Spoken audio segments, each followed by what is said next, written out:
Jalpaiguri Ramakrishna mission আশ্রমে সোমবার সকালে হলো দুর্গা প্রতিমা শুভ নির্মারম্ভ।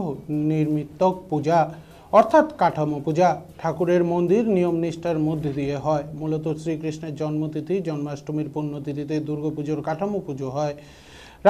রামকৃষ্ণ মিশন আশ্রমের সম্পাদক স্বামী শিবপ্রেমানন্দ মহারাজ বলেন, প্রতি বছরের মতো এবছরও জন্মাষ্টমীর দিন কাঠামো পুজো করা হলো। দুর্গাপুজো উপলক্ষে মূর্তি তৈরি করা হয়, সেই কাঠামোর পুজো করা হলো।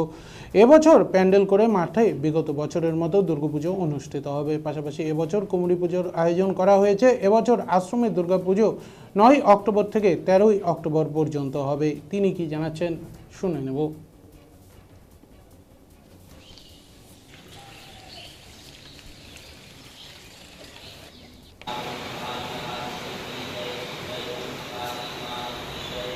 জন্মাষ্টমী আমরা জন্মাষ্টমী তিথিটা পালন করি।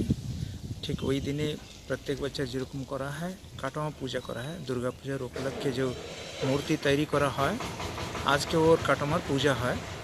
তো এবার দুর্গা পূজা আমরা গত বছরের মতনই আমরা প্যান্ডেল করে বাইরে মাঠে করব, আর কুমারী পূজা ইত্যাদি সবই হবে। আমরা এক্সপেক্ট করব এবার অনেক লোক এখানে উপস্থিত থাকবে। কবে থেকে কবে পূজার ইয়াটা কি আছে? পূজা অক্টোবর মাসের সেটকে পূজা আছে।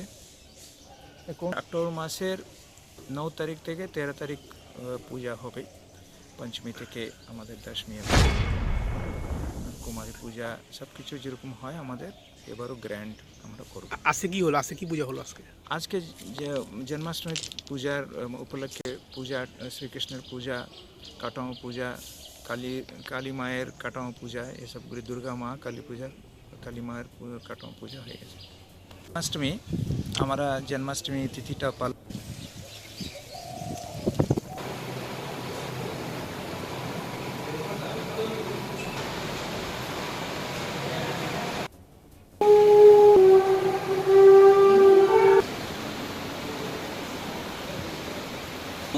सर्वमंगलमांगल्यं वरण्यं वरदं सुखं नारायणं नमस्कृत्य सदा